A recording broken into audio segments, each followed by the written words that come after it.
Galatians 2:20. Verse lang to, but I'll give you the background of this. I have been crucified. Sige po, tayo po lahat sabay-sabay. Crucified with Christ and no longer live. But Christ lives in me.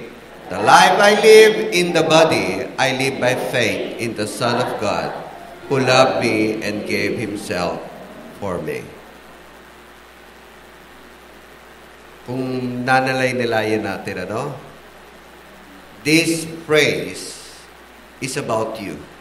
About each of you. Hindi lang kay Pablo. Siya ay nagsasalita kung paano talaga mabuhay dito sa daigdig.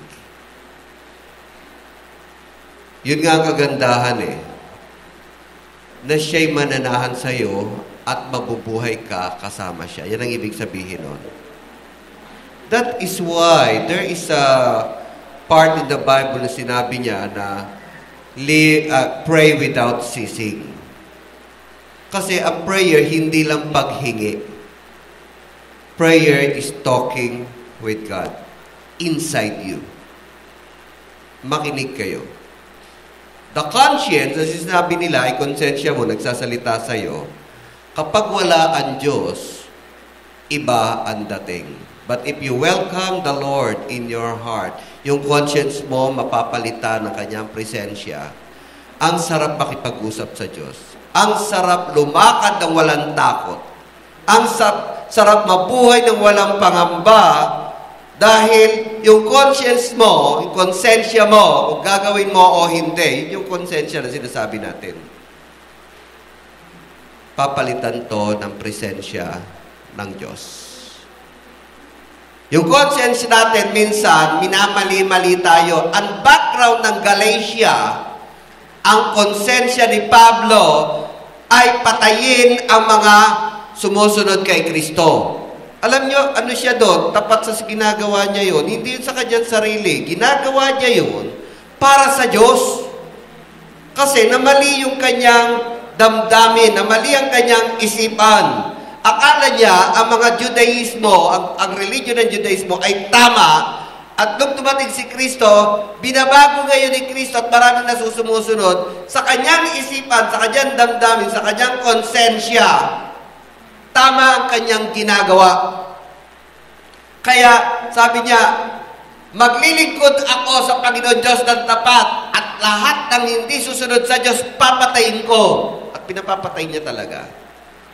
And suddenly, Jesus Christ appeared in his life. Nagpakita sa kanya. Yung pinapatay niya, sabi ni Yesu Cristo, yung ginagawa mo, it is against you. You are kicking against the prick. Na-realize niya, yung kanyang pinipersecute, ay hindi yung mga mananampalataya. Ang pinipersecute niya pala, si Jesus, na sinusundan nila, na nabubuhay sa kanila. Kaya si Jesus nagpakita na sa kanya sa isang ilang, at talagang literal niyang narinig at pero liwanag lang nakita niya. At nagpakilala si Jesus. Kasi nung bigla na lang natumba sila, sabi, sino po kayo? Ako si Jesus, yung pinipersecute mo. Ako yung pinipersecute mo, hindi yung mga mananampalataya. At doon na-realize na mali ang kanyang konsensya. Na sa kanya ikala niya yung tama. At nagpa-convert siya, nagpa-bautismo siya. And at that time, nangaral na siya, hindi tungkol sa religion, kundi tungkol sa relasyon kay Jesus. At ang relasyon na yan ay nasa inyo. Kapag nasa inyo ang Panginoon, alam nyo, ang sarap pumuri. Ang sarap manalangin without ceasing. At kung hindi kayo makatulog sa gabi, hello, pakitanggal lang po yung mga cellphone natin. Hello, pakibaba. And let us listen to this. Kapag hindi kayo makatulog, alam nyo, para makatulog kayo, isipin nyo ang Diyos. Makipag-usap kayo sa Panginoon, purihin mo siya, and then mamaya tulog ka na pala. Kasi, ang konsensya mo, ang binibigay, problema mo, ang crush mo, ang mga naisip mo, mga pangarap mo.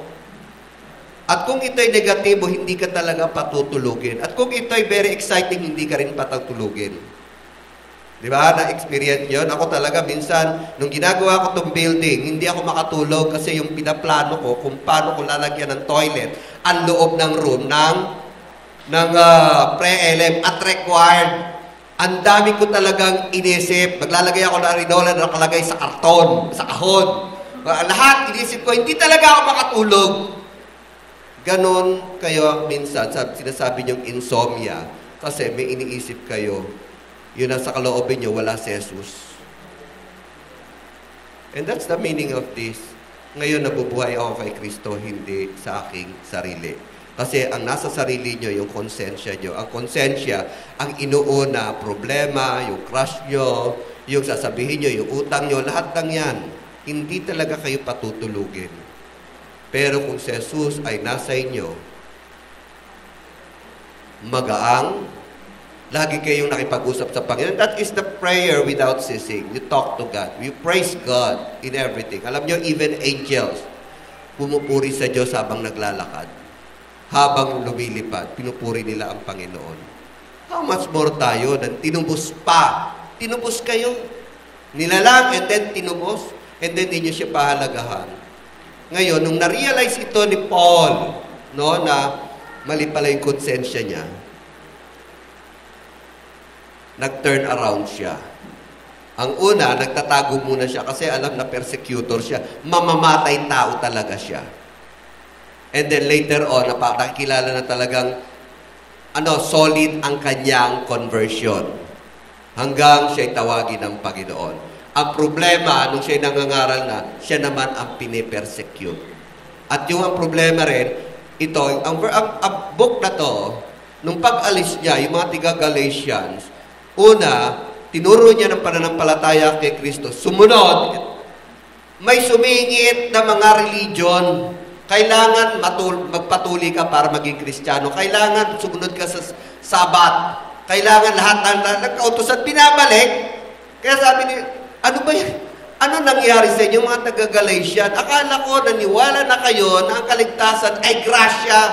Ngayon bumabalik kayo sa pagsunod sa banding. Laman pa rin po yun. Konsensya pa rin yun. Alam nyo, minsan may mga religion na akala nyo tama pero mali. Binabay kayo. May mga religion na akala mo holiness ang kanilang sinusunod, pero yung pala distraction pa rin. Kaya itong I have been crucified, lahat ng mga old nature natin, mga laman natin, yung sarili mismo natin. Kasi pag nanguna talaga sarili, makasarili. At kayabangan, at talagang lahat yan makalaman, pero palitan niyo yan kay Kristo. Kaya ito yung sinabi niya, wala na ako sa laman. Dati sumusunod ako sa religion. Dati akala ko lahat ng mga kautusan nakakapagbibigay sa akin ng kabanalan. Now, it is not anymore. I am dead with Christ. Now, what is living in me is Jesus Christ. Ang righteousness ko, hindi yung mga ginawa ko, kundi si Kristo pa rin. Wala ako kung wala si Kristo. And that's the meaning of I died with Christ, now I live with Christ. Kaya kung gusto nyong maging payapa kayo, makatulog kayo ng tamang oras, ilagay nyo sa puso nyo si Kristo. As long as wala si Kristo sa puso nyo, hindi kayo magkakaroon ng kapayapaan. Kaya minsan itry nyo mamaya, ha? Pag di kayo makatulog, kausapin nyo ang Panginoon. I-retrospect nyo yung mga kabutihan niya. Lahat lang yan. And then magpuri ka hanggang mamaya tulog ka na pala. Kasi na-experience ko yun. Hindi sa may insomnia ako, ang inisip ko, yung gagawin ko, kaya hindi kayo makatulog minsan. Na-experience ko na rin, yung crush ko, hindi ako makatulog. Kaya pala merong patay na patay ka. Talagang mamamatay ka. Oo. Na-experience ko rin yun. Yung crush ko, halos mamatay-batay ako. Okay, na-experience ko yun. Pero hindi kalooban ng Panginoon. Tika sa bagay, pinalayas ako sa mga pinabalik ako dito. Kasi nandito na pala yung aking partner, yung aking soulmate. Kaya kakaisip sa inyong mga crush, ako nakakamatay yan. Kaya may term talagang patay na patay sa kanya. Di ba? Patay na patay. Papatayin ka talaga niyan. Sa puyat. Sa problema. Now, put Christ first in your life. No expectation, no frustration. Isa sa mga bagay na nagbibigay sa inyong kalungkutan ay yung ine-expect nyo. Huwag kayo mag-expect dito sa daigdig. Ipo-prostrate talaga kayo niyan. Expect from Christ. Dahil ang lahat ng bagay dito ay nagbibigay sa inyo ng hindi makadiyos. Lahat ng mga commercial tungkol yan sa daigdig. Lahat ng kwento ng inyong mga barkada na mga Kristiyano, puro kayabangan lang yan. Kaya mas maganda, huwag kayong magbarkada ng mga ng mga non-Christian. Tignan nyo, kapag nagiinuman, sila pa nagsasaksakan kasi payabangan eh. Ayaw patatalo eh. Puro kayabangan lang yan. Pero kapag ang kausap nyo, mga Kristiyano, no? Maganda pag-usapan nyo ang kabutihan ng Diyos. So, lahat ng mga bagay sa daigdig ay tinatanim sa inyo to expect from the world. To expect from a blessing from here. Kaya yung expectation nyo, kahit sa mga magulang nyo, huwag kayong masyadong mag-expect sa kanila ng ibibigay sa inyo. Expect from God. At lagi ko sinasabi yan, huwag nyo masyadong expect o hingan ang inyong mga magulang. Kasi ang mga magulang nyo ay tao rin at nangangailangan din. Maging ang mga anak nyo, yung mga magulang po, huwag nyo naman sabihin na huwag nyo isipin na parang investment sila. Ngayon, sila nagtatrabaho, sila kumikita, talaga i-require nyo na buhayin kayo. Hindi po tama yon. Para pagpalain sila, God will give them time to give you. Kasi ang kanilang buhay ay required kayo na alagaan sila. Pero sila ay pagpapalay, kaya tanging ang pagtulong lamang sa mga magulang ang may pangako na pagpapalain kayo. Kaya pag-pray nyo na ma-realize nila, na pagpalain sila, tutulungan ang mga magulang. Pero alam niyo, mga magulang, wala tayong pagpapala pag pinalaki natin ang ating mga anak. Kasi obligasyon yun. Wala dong pangako na kayo pagpapalain kapag napalaki nyo na maayos ang inyong mga anak.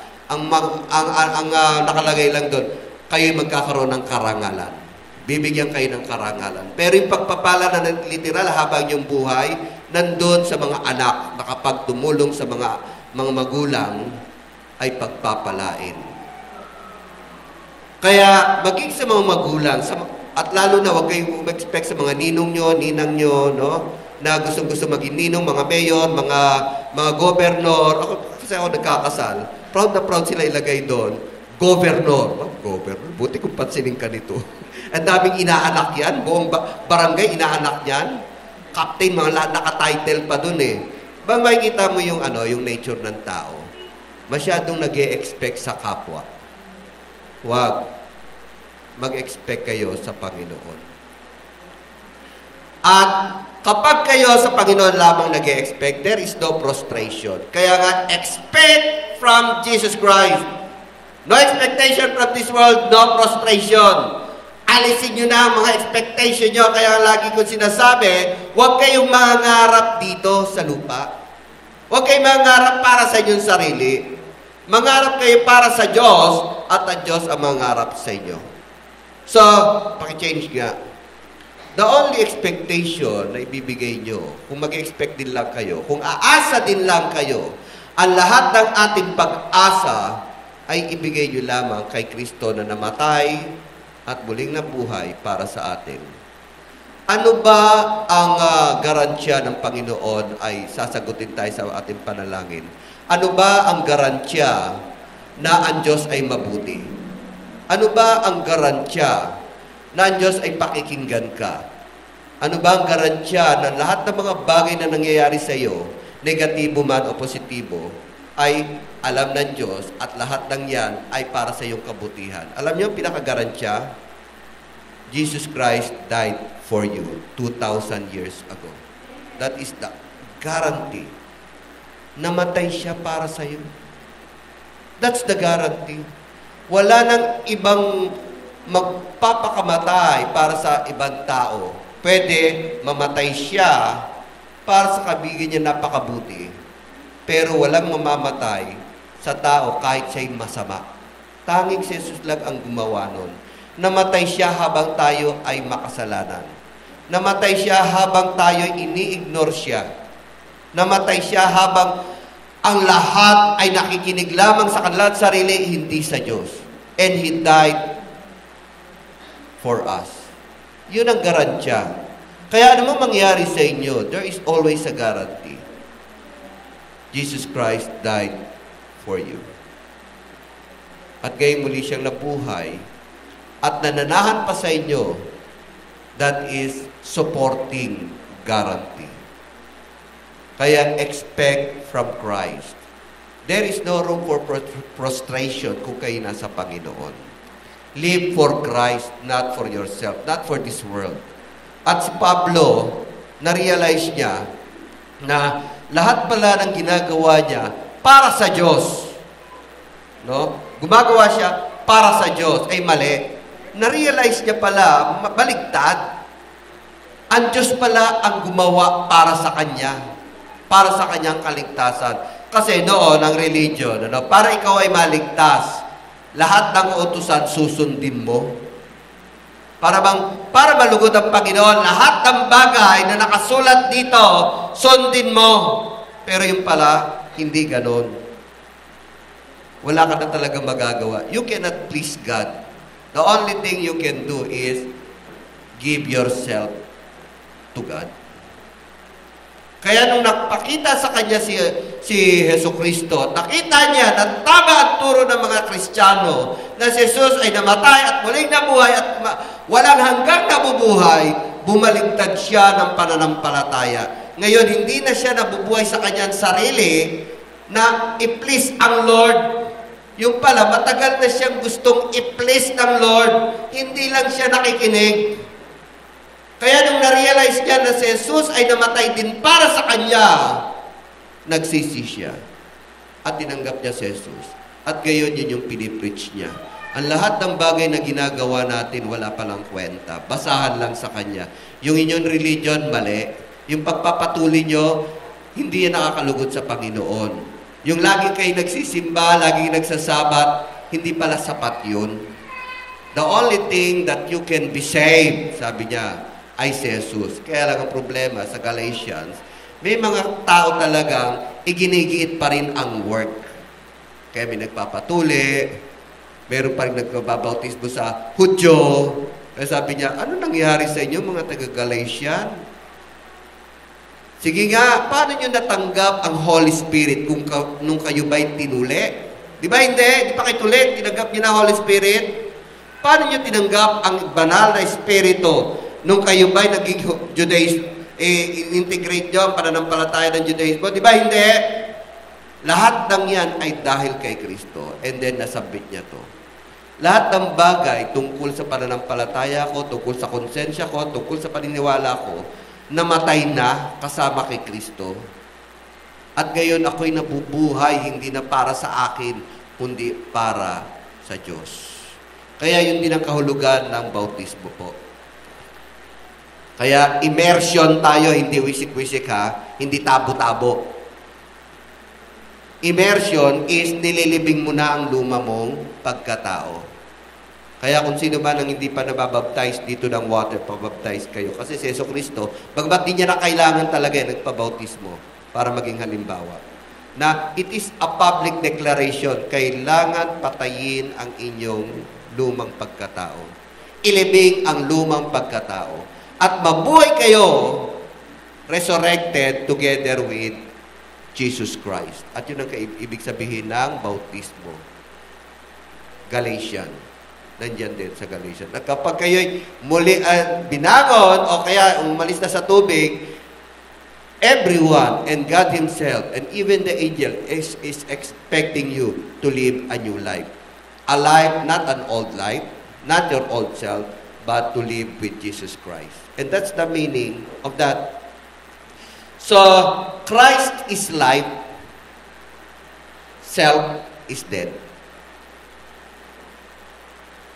Kaya nakakatuwa, no? Minsan naalala ko yung mga ginagawa ko, mali pala.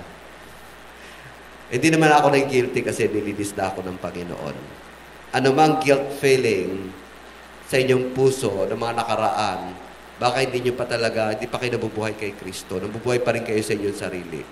Any guilt feeling, sabi ng Panginoon, ay nawawala kapag si Jesus ay nabubuhay sa inyo. Lahat ng mga ninanasa ko noon ay hindi ko na dapat nasain.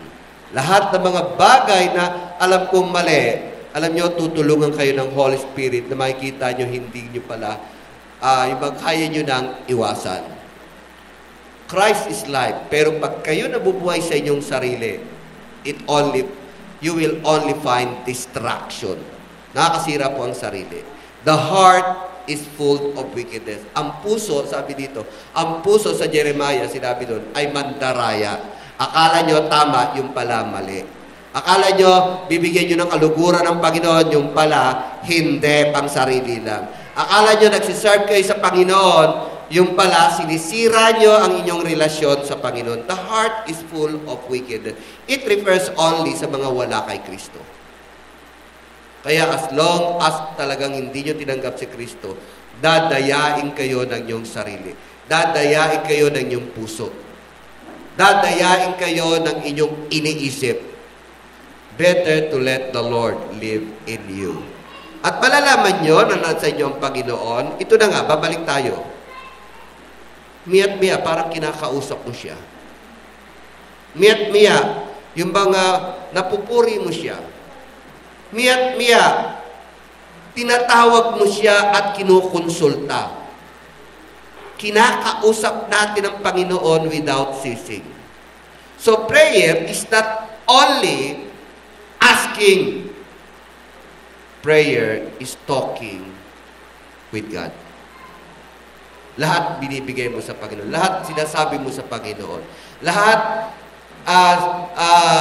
sinusumbong mo sa Panginoon. Lahat ay iniiyak mo sa Panginoon.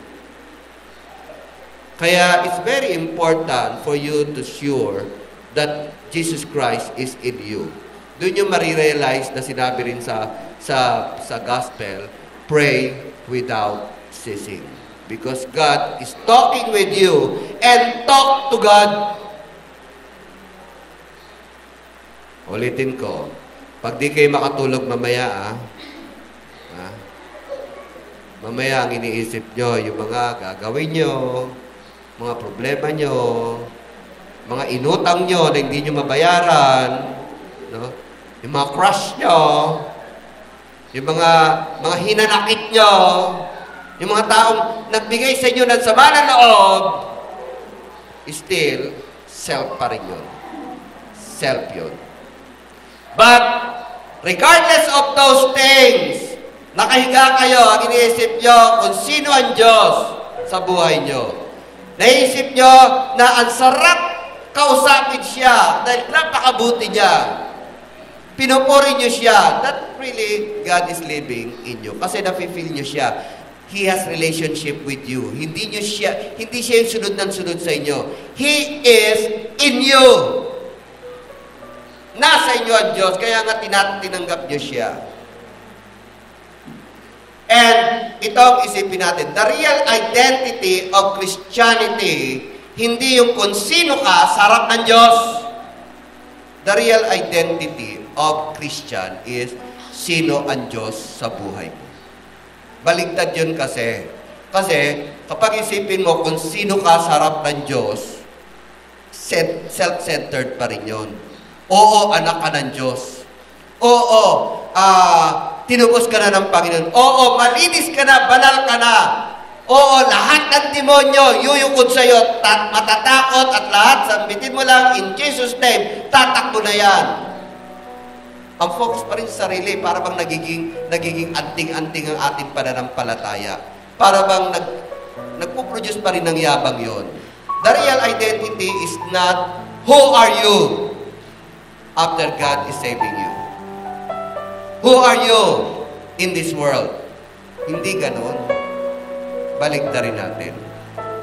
Who is God in your life? Because the real identity of a Christian, you are nothing without God. You are nothing.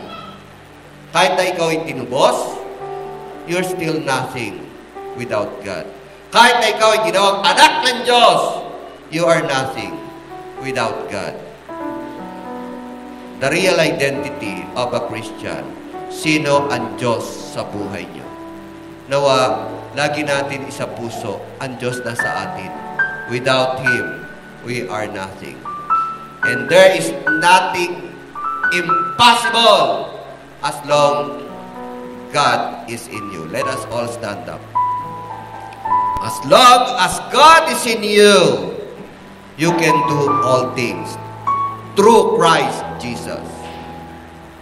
And that is our real identity. Nawa, Panginoon, puspusin niyo kami ng iyong presensya. Upang, Lord God, kami magkaroon ng katatagan, kapayapaan, at kapangyarihan. Malugod ka sa buhay namin at kumilos ka sa buhay namin. Ikaw ang aming buhay. Ikaw ang aming Panginoon. Ikaw ang aming tagapagligtas. Ikaw ang masunod. Ikaw ang mataas. Ikaw ang mapapurihan. Ikaw ang walang hanggan. At Lord God, alam ko, Panginoon, sa bawat isa sa amin, may nakalaan ka, Panginoon. Sa bawat isa sa amin, Lord God, nakikita nyo na kung paano nyo kami gagamitin. Sa bawat isa sa amin, Panginoon, nakikita nyo na, Panginoon, kung paano nyo kami pagpalain. Taas po natin ating makamay. Hindi nagkukulang ang Diyos at tapat siya sa bawat kanyang salita. Ang garansya, siya'y namatay na para sa ating buhay. At ngayon, ginagarantiya pa niya sa pananahan niya sa atin. Manatili sa inyong banal na Espiritu at lahat ng inyong pangailangan ay pagkakaloob ng Panginoon at gagabayan niya kayo, papatubayan niya kayo at bibigyan niya kayo ng katagumpayan sa lahat ng bagay sa pangalan ni Jesus. Amen. Pagpalain kayo ng Panginoon.